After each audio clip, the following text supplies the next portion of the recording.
기도드리겠습니다. 사랑의 하나님, 오늘 또 저희에게 아름다운 하루를 선물하여 주시고 지금 이 시간 이 자리로 불러주시니 감사드립니다. 우리의 마음을 담아 온전히 주님께 예배드리오니 우리의 예배를 기쁘게 받아주시고 각자가 기도하는 모든 바를 하나님의 계획대로 성취하여 주옵소서. 더 바라옵기는 우리의 마음에 성령 충만함을 내려주셔서 오늘 제의 수요일을 시작으로 40일 동안 이어지는 사순절 기간 영육이 강건하니 하나님의 명령을 순종하는 데 부족함이 없습니다.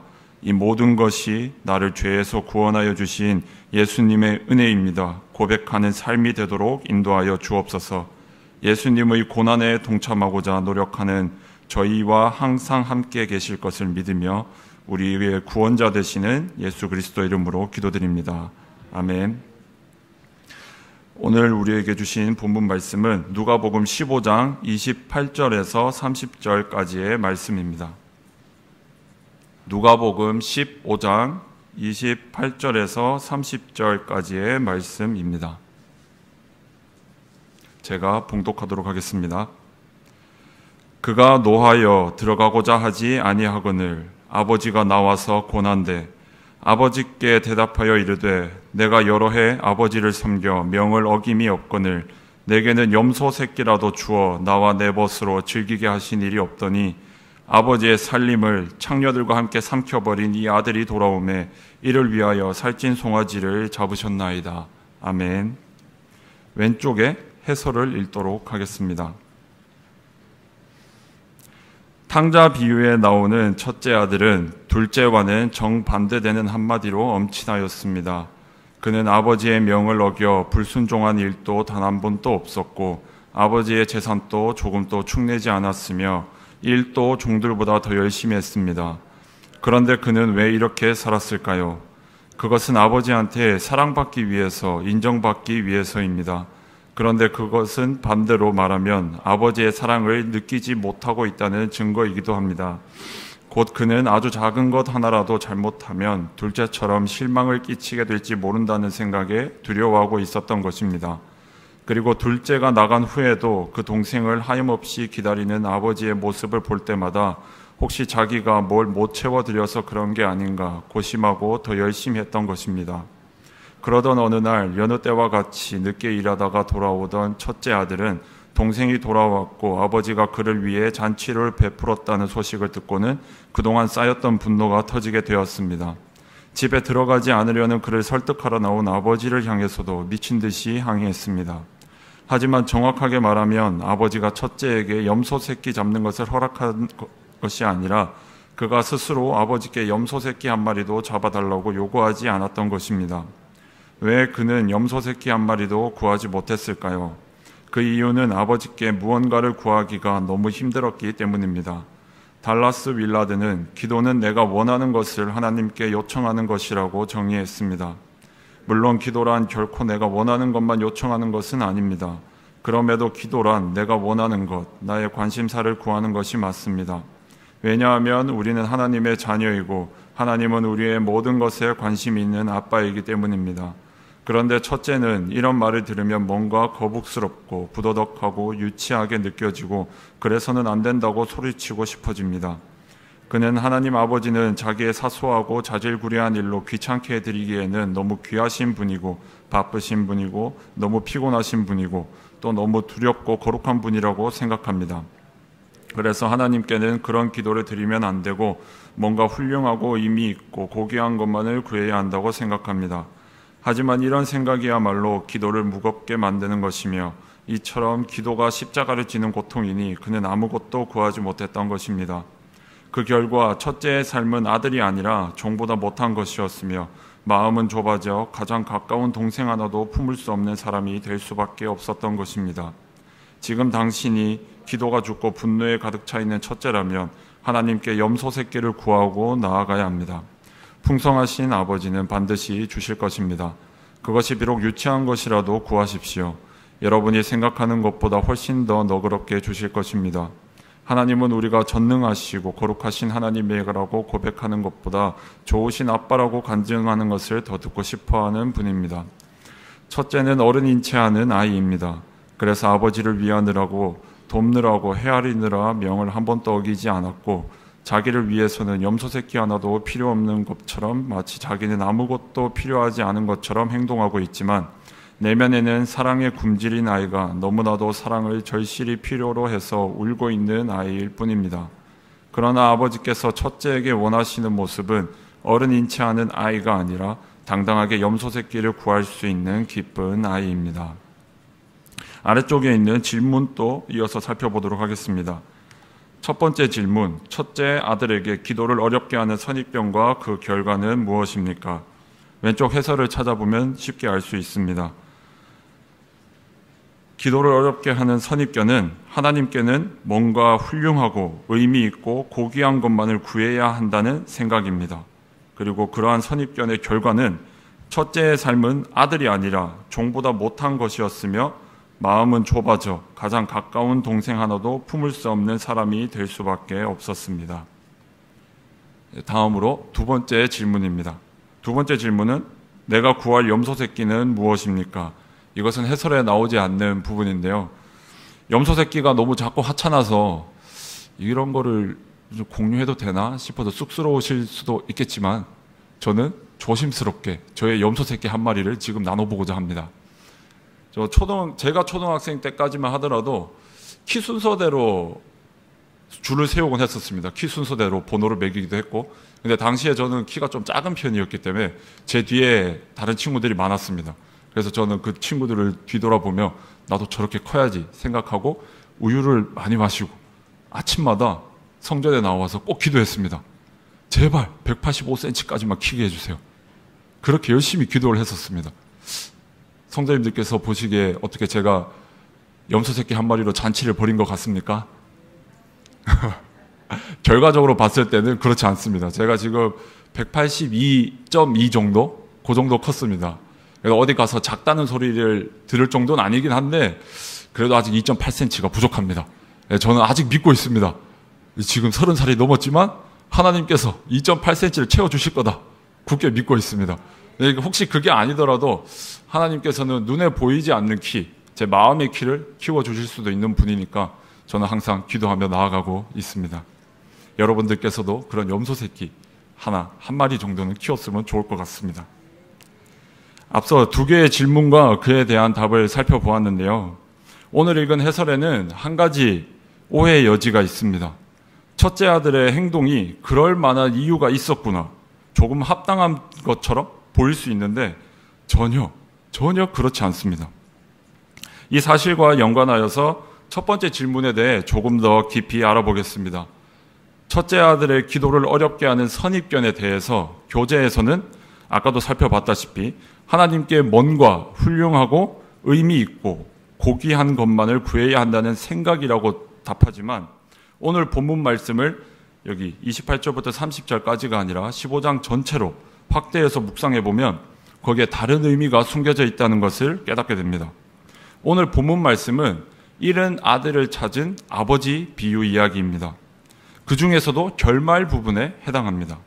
전체 이야기는 11절부터 시작됩니다. 그리고 이 이야기 11절부터 30절까지 이어지는 이 비유 이야기는 단독으로 이해해서는 안 됩니다. 15장 1절부터 제대로 확인해야 합니다. 그래서 누가복음 15장 1절에서 2절까지의 말씀을 한 목소리로 읽어보도록 하겠습니다. 시작. 모든 세리와 죄인들이 말씀을 들으러 가까이 나아오니 바리새인과 서기관들이 수군거려 이르되 이 사람이 죄인을 영접하고 음식을 같이 먹는다 하더라. 아멘. 15장의 말씀을 머릿속으로 한번 상상해 보겠습니다. 예수님께서는 예루살렘으로 향하고 계시던 그 길 가운데 각 도시와 마을을 두루 방문하셨습니다. 그리고 그 마을을 방문하실 때마다 그 마을에 있던 익히 소문을 들어 알고 있지만 그 소문이 정말인지 확인하고 싶었던 많은 사람들과 그리고 어떻게든 예수님을 없애려고 집요하게 꼬투리를 찼던 바리새인과 서기관들이 예수님께로 모여들었습니다. 그중 모든 세리와 죄인들, 이 사람들이 더 깊이 예수님의 말씀을 더 집중하여 듣기 위해서 예수님께로 더더욱 가까이 다가갔습니다. 그리고 그 모습을 본 바리새인과 서기관들이 이 사람이 죄인을 영접하고 음식을 같이 먹는다라고 뒷담을 했습니다. 예수님께서는 그들의 비아냥을 들으셨고 그들에게 이전과 같이 귀 있는 자는 들을 수 있도록 비유로서 말씀하십니다. 15장에는 그 비유가 세 가지가 등장합니다. 첫 번째는 잃은 양을 찾은 목자 비유입니다. 당연히 잃은 양은 누구겠습니까? 여기서 잃은 양은 모든 죄인과 세리들입니다. 그리고 두 번째 비유는 잃은 드라크마를 찾은 여인 비유입니다. 여기서도 당연히 잃은 드라크마는 모든 죄인과 세리들을 일컫습니다. 근데 이 해당 말씀을 읽다 보면은 한 가지 의문점이 들 수 있습니다. 하나님이 잃어버린 하나만 너무 집중하는 게 아닌가? 그런 오해를 할 수도 있는데 그런 생각을 하면 안 되는 게 하나님께서 잃어버린 양 한 마리와 드라크마 하나를 찾으시느라 그 외에 99마리의 양과 드라크마 9개를 그냥 내버려 두신 것이 결코 아닙니다. 그리고 양 한 마리와 드라크마 하나를 찾아서 더 행복하신 것이지 양 99마리와 드라크마 9개는 기쁘지 않은 게 아닙니다. 잃어버린 양 한 마리와 드라크마 하나를 찾았는데 그 사이에 오히려 신경 쓰지 않았던 양 99마리와 드라크마 9개가 사라져 버렸다면 하나를 찾느라고 전부를 잃은 셈인데 그 순간에도 어떻게 주인이 절망하지 않고 행복할 수 있겠습니까? 하나님과 예수님은 결코 그런 분이 아니십니다. 마지막 세 번째 비유가 잃은 아들을 찾은 아버지 비유입니다. 네, 이제는 제가 말하지 않아도 다 아시다시피 첫째 아들이 바리새인과 서기관들이고 둘째 아들이 모든 죄인과 세리들입니다. 이 비유에 등장하는 둘째 아들의 행동은 정말로 철없는 행동입니다. 만약에 이 장면이 저녁 드라마에 나왔다. 여러분, 우리가 저녁을 먹을 때 모여 앉아서 TV 틀어보면 딱 그 저녁 드라마에 나왔다. 그러면 그걸 보는 부모님들이 이렇게 반응했을 겁니다. 에이, 저것 봐라, 저것 봐라. 이 아들은 키워놓으면 이래서 안 돼. 아들은 왜 이러는지 모르겠다. 욕하는 장면이 바로 이 장면이 됐을 것입니다. 아마 이 아들이 얼마나 당당했는지, 얼마나 철이 없었는지 살아계신 아버지 앞에 나아가서 아버지가 죽으면 내가 받게 될 유산을 미리 달라라고 얘기를 하는 경우인 겁니다. 이걸 본 어머니가 얼마나 어이가 없었겠습니까? 아마 아들의 등짝을 강하게 쳤을 겁니다. 시원한 등짝 스매시가 그 장면에 찍혀 있었을 것입니다. 누가복음 15장 17절 말씀에는 그런 철없는 둘째 아들이 결국 아버지께 받은 전 재산을 탕진하고 너무 배가 고파서 돼지가 먹는 쥐엄 열매를 얻으려 했으나 그것마저도 주는 사람이 없어서 한탄하는 장면이 나옵니다. 누가복음 15장 17절 말씀을 한 목소리로 읽어보겠습니다. 누가복음 15장 17절 말씀입니다. 예, 시작. 이에 스스로 돌이켜 이르되 내 아버지에게는 양식이 풍족한 품꾼이 얼마나 많은가. 나는 여기서 주려 죽는구나. 아멘.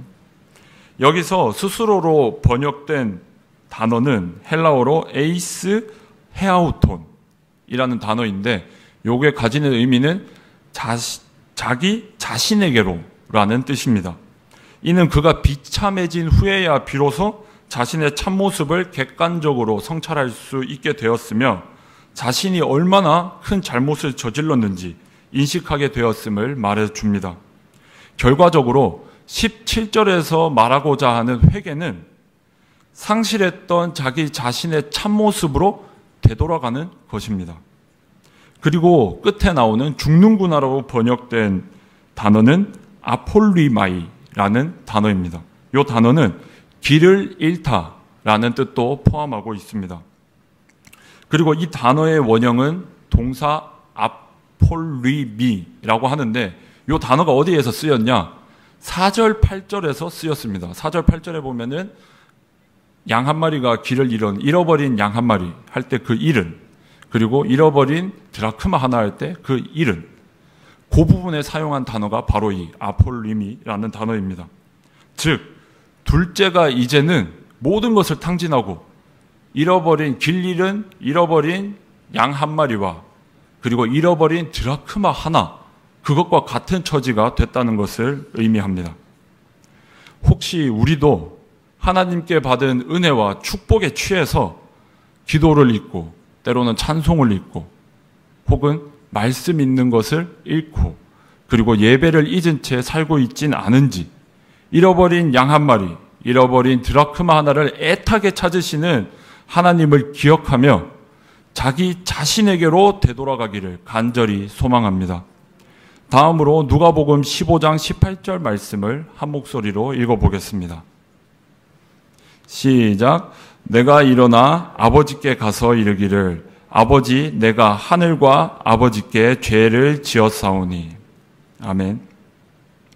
진정한 회개는 내가 누군가에게 저질렀던 잘못된 행동을 인정하고 또한 그 죄가 하나님의 명령에 불순종한 것으로부터 시작됐다는 것을 인정함으로 완성이 됩니다. 둘째 아들의 회개에는 아버지께 죄송함과 그리고 하나님께 죄송함 둘 다 있었습니다. 사람에 대한 것 그리고 그 너머에 있는 하나님의 말씀을 깨닫고 직접 사죄하며 지금껏 내가 죄로 인하여서 누렸던 모든 것을 포기하여 참모습으로 되돌아가는 것, 이것이 바로 진정한 회개이며 우리의 진솔한 고백이 되어야 할 것입니다. 예수님께서는 둘째 아들의 이야기를 통해 이 회개의 과정을 알려주셨습니다. 그리고 앞서 살펴봤던 두 가지 비유와는 다르게 첫째 아들이 둘째 아들처럼 자기 잘못을 회개하고 아버지의 진심을 깨달을 수 있는 기회가 주어졌음을 가르쳐 주십니다. 누가복음 15장 28절에서 30절까지의 말씀을 한 목소리로 읽어보겠습니다. 시작. 그가 노하여 들어가고자 하지 아니하거늘 아버지가 나와서 권한대 아버지께 대답하여 이르되 내가 여러 해 아버지를 섬겨 명을 어김이 없거늘 내게는 염소 새끼라도 주어 나와 내 벗으로 즐기게 하신 일이 없더니 아버지의 살림을 창녀들과 함께 삼켜버린 이 아들이 돌아오매 이를 위하여 살찐 송아지를 잡으셨나이다. 아멘. 28절 끝에 나와 있는 권한대, 여기에 해당하는 단어는 헬라어로 파라칼레오라는 단어인데 여기서 쓰인 용법은 미완료 직설법입니다.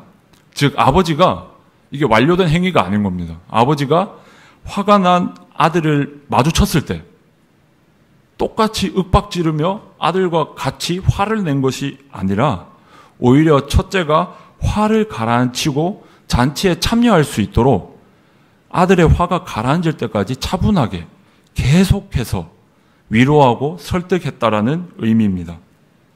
제게는 2살 터울의 형이 한 명 있습니다.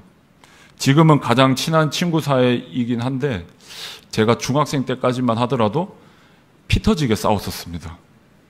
그렇게 싸울 수가 있나 싶을 정도로 열심히 싸웠는데 제가 형에게 덤벼서 혼나는 게 대부분이었지만 겉으로 보기에는 정말 쟤네 형제 맞나 싶을 정도로 그렇게 피가 터지게 매일같이 싸웠습니다. 그런 치열한 전투 중에서도 제가 누군가에게, 형이 아닌 다른 누군가에게 놀림을 받고 오거나 괴롭힘을 당하고 오면은 형이 직접 나서서 그 녀석들을 타일러 줬습니다. 그리고 둘이서 같이 놀다가, 다른 사람들과 같이 놀다가 제가 다쳐서 울거나 혹은 형이 다쳐서 울 때는 누가 먼저랄 것도 없이 같이 울었습니다. 형이 다치면 저도 모르게 눈물이 나더라고요. 같이 아팠습니다. 그 열심히 싸우고 티격태격하는 상황에서도 형제의 끈끈함은 아주 대단했습니다. 그런데 오늘 본문 말씀을 보면은 첫째 아들의 반응은 어떻습니까? 둘째 아들이 아무리 마음에 들지 않더라도 그렇지 자신의 피부치가 타지에서 죽지 않고 돌아왔습니다.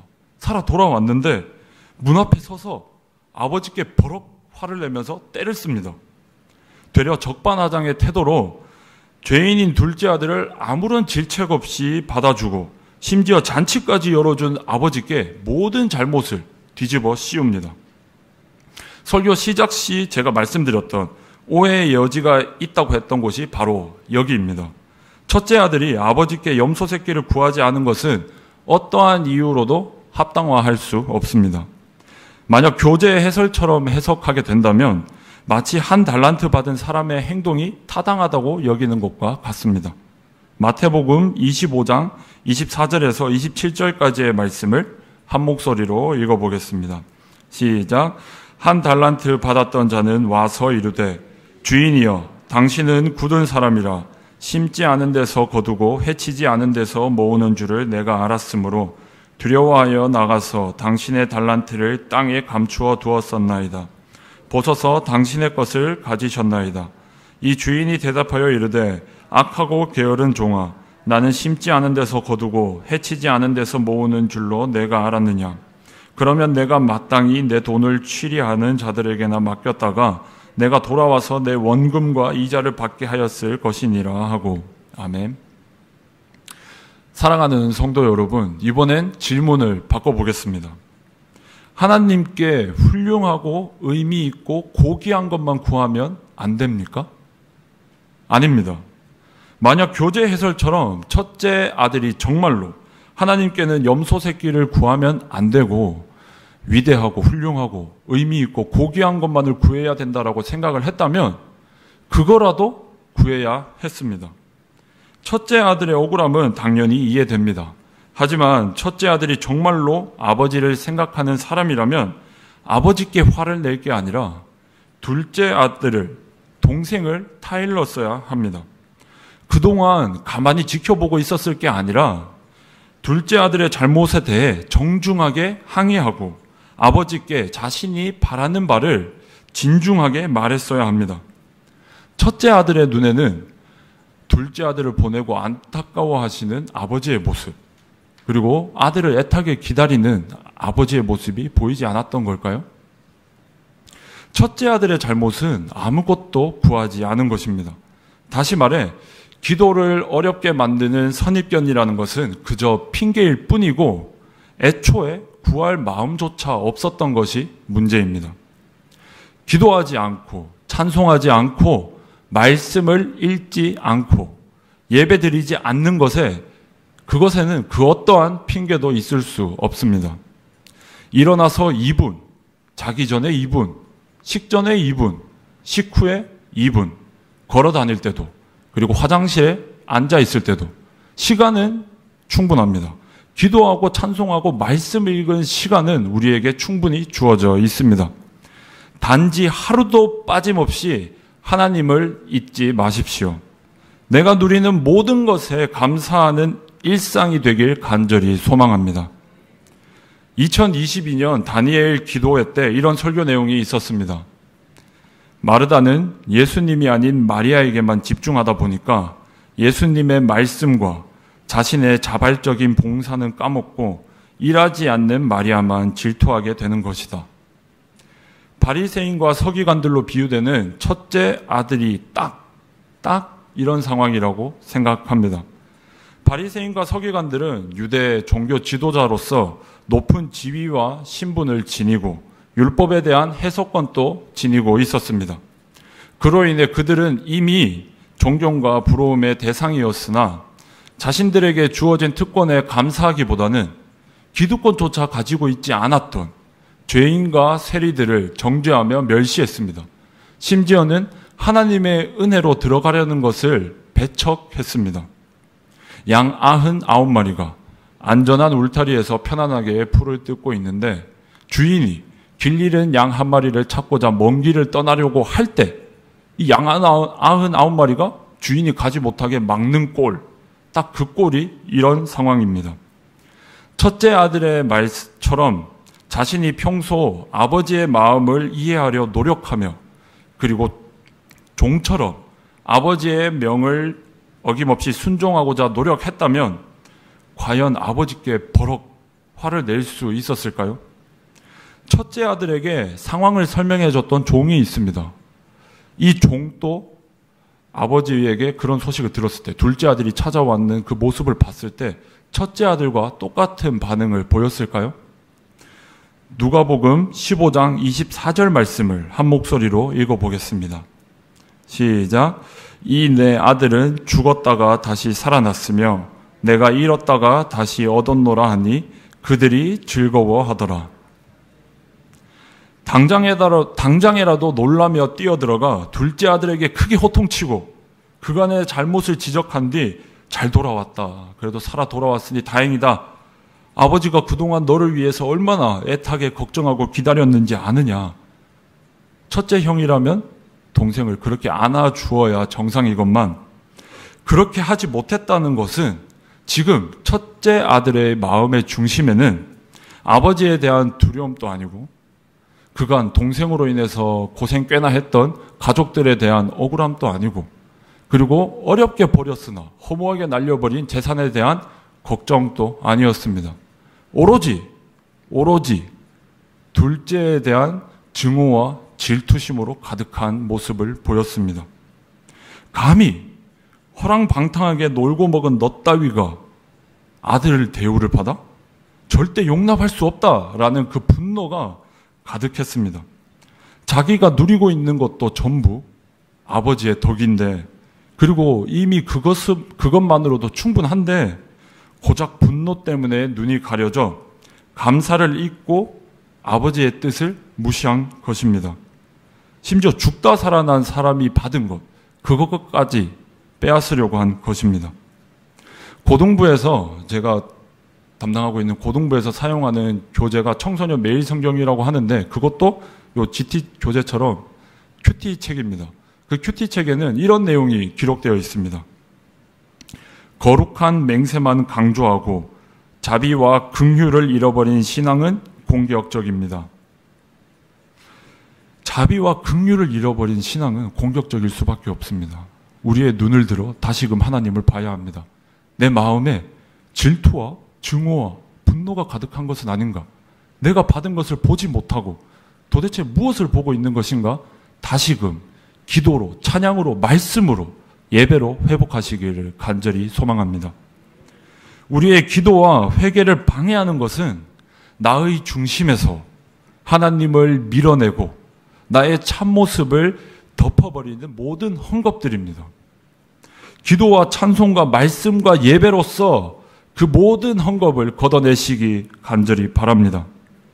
나를 애타게 기다리고 계시는 하나님을 하루도, 단 하루도 잊지 마십시오. 하루에도 몇 번씩 회개하는 나를 똑같은 사랑으로 품어주시니 어찌 감사하지 않을 수 있겠습니까? 아버지는 24절에서 첫째 아들이 없는 상황에서 말씀하셨던 그 말을 첫째 아들에게도 똑같이 들려줍니다. 누가복음 15장 31절에서 32절까지의 말씀을 한 목소리로 읽어보겠습니다. 시작. 아버지가 이르되 예 너는 항상 나와 함께 있으니 내 것이 다 내 것이로되 이 내 동생은 죽었다가 살아났으며 내가 잃었다가 얻었기로 우리가 즐거워하고 기뻐하는 것이 마땅하다 하니라. 아멘. 31절에서 첫째 아들을 부르는 예라고 하는 이 단어는 애정을 담아 상대방을 부르는 단어입니다. 마태복음 9장 2절, 담임 목사님이 주일에도 설교하셨던 말씀 중에 하나인데 지붕을 뚫어서 중풍병자를 내렸던 친구들 얘기 있지 않습니까? 그때 내려왔던 중풍병자를 보고 예수님께서 이렇게 부르셨습니다. 작은 자여 안심하라. 그 사람을 안심시키기 위하여서 애정을 담아 불렀던 그 말, 작은 자여. 그때 사용했던 단어가 바로 이 아들을 불렀던 요 단어입니다. 그리고 아버지는 이 애정을 담아서 아들을 설득하고 위로했지만 그 뒤에 나오는 32절 말씀, 이 진리만큼은 결코 설득하지도 않았고 첫째 아들에게 굉장히 직설적이고 그리고 첫째 아들이 정확하게 인지할 수 있도록 강하게 말씀하셨습니다. 이 모습을 통해서 하나님께서는 우리에게 하나님이 죄인을 받아주시는, 죄인의 회개를 받아주시는 자비로운 아빠임과 동시에 누가 뭐라든 돌아온 회개하고 돌아온 그 죄인, 그를 위하여 잔치를 베풀며 기뻐하시는 전능한 분이심을 선포하시는 것입니다. 아버지는 둘째 아들의 요구대로 첫째 아들과 둘째 아들에게 재산을 각각 나눠줬습니다. 그리고 둘째 아들은 우리가 살펴봤다시피 아버지가 보란듯이 재산을 모아 집을 떠났습니다. 그 후 재산을 다 탕진하고 아들이 자기 잘못을 깨달은 뒤에 회개하고자 집으로 돌아왔습니다. 집을 떠난 아들을 얼마나 애타게 기다렸던지 그리고 얼마나 자주 아들이 떠나갔던 그 길을 지켜보고 있었던지 언제 올지도 모르는 기약 없이 떠나버린 이 아들이 저 멀리서 여기 문보다 더 먼 곳에서 들어오는 그 모습을 보고 아버지가 아들임을 알아차리고 바로 뛰어나갑니다. 채통도 상관없고 종이든 뭐 누가 손가락질 하든 말든 전혀 상관하지 않았습니다. 오로지 아들만 보며 뛰쳐나갔습니다. 그리고 아들을 맞아주시고 안아주시고 입 맞추며 그 아들이 입고 있는 허름한 옷을 새 옷으로 갈아입히시고 벗겨진 신발을 신겨주시고 자신이 끼고 있던 자기의 가락지를 벗어서 끼워줬습니다. 그것도 부족한지 그 아들을 위하여서 성대한 잔치를 열어줬습니다. 일하느라 뒤늦게 그 사실을 알게 된 첫째 아들은 종들마저 기뻐서 참여한 그 잔치에 참석조차 하지 않고 오히려 문 앞에서 아버지의 행복을 방해하고 있습니다. 아버지에게 버럭 화를 내며 아버지를 이해하기보다는 죽지 않고 살아 돌아온 동생을 만나기보다는 오로지 자기가 당했던 억울함을 토로하기 시작했습니다. 그럼에도 불구하고 아버지는 어떻게든 첫째 아들을 그 기쁨에 참여시키기 위하여서 애정을 담아 계속해서 위로하고 설득하십니다. 우리는 누구나 첫째 아들이 될 수도 있고 둘째 아들이 될 수도 있습니다. 하지만 여기서 중요한 것은 첫째 아들이 되는 것도 그리고 둘째 아들이 되는 것도 아닙니다. 첫째 아들이 되던 둘째 아들이 되던 중요한 것은 하나님께로 되돌아오는 것입니다. 그리고 하나님께서는 빈털터리이자 만신창이로 돌아온 죄인들을 내치지 않으십니다. 버선발로 뛰어나와 기쁘게 맞아주시고 그의 죄를 용서해 주십니다. 그 모습은 우리를 따뜻하게 품어주시는 부모님의 모습이자 그 행위는 하나님께서 정하신 바 그 누구도 바꿀 수 없고 침범할 수 없음을 약속하시는 전지전능한 하나님의 모습입니다. 그런 하나님께 우리는 예수 그리스도의 이름으로 훌륭하고 의미 있고 고귀하고 우리가 상상할 수 없는 그 모든 것들을 구할 수 있음과 동시에 염소 새끼와 같은 사소한 것도 자유롭게 구할 수 있습니다. 반드시 꾸준하게 구하십시오. 망설이지 말고 하나님께 대화를 요청하십시오. 하나님께서 들으시고 이루어 주실 것입니다. 이제는 오늘 주신 말씀을 통해 삶에 적용해 보고자 합니다. 지금 너무 급하게 달려서 목이 바싹바싹 마릅니다. 잠깐만 쉬었다 가겠습니다. 저는 대충 고등학생 때 기숙사 생활을 하기 전까지 실제로 가정예배를 드렸습니다. 예배는 그리 길지 않았습니다. 찬송하고 말씀 읽고 기도하는데 길어봐야 얼마나 길겠습니까? 길어봐야 10분, 5분일 텐데 그런데도 불구하고 그 시간이 정말 귀찮고 싫었습니다. 시간이 지나면 익숙해진다? 익숙해지는 것 전혀 없었습니다. 끝까지 그냥 귀찮았습니다. 얼마나 참여하기 싫었는지 예배 시간만 되면 자는 척도 했습니다. 배 아파서 화장실 가는 척도 하고. 그런데 어머니는 봐주지 않으셨습니다. 제가 귀찮아하는 것 이상으로 그것에 못지않게 계속해서 저한테 말씀하셨습니다. 너가 이만큼 먹고 자고 입고 그게 다 하나님의 은혜인데 힘들어하지 말고 그래도 같이 하자. 하나님께 물어봐라. 하나님의 말씀에 답이 다 나와 있는데 왜 걱정하냐. 기도로 여쭤봐라. 그리고 이 말씀과 더불어서 제 평생의 위안이 되는 말씀, 이 말씀을 꼭 해주셨습니다. 내가 너를 위하여 기도하고 있다. 저는 이 말씀이 정말 큰 위안이 되더라고요. 제가 힘들 때마다. 오늘 본문 말씀의 아버지처럼 가정예배의 시간만 지킬 뿐이었습니다. 절대로 그 이상의 반응을 그리고 성과를 무엇이든지 그 이상의 것은 강요하지 않으셨습니다. 저 스스로 깨닫고 책임지기를 기다려 주셨습니다.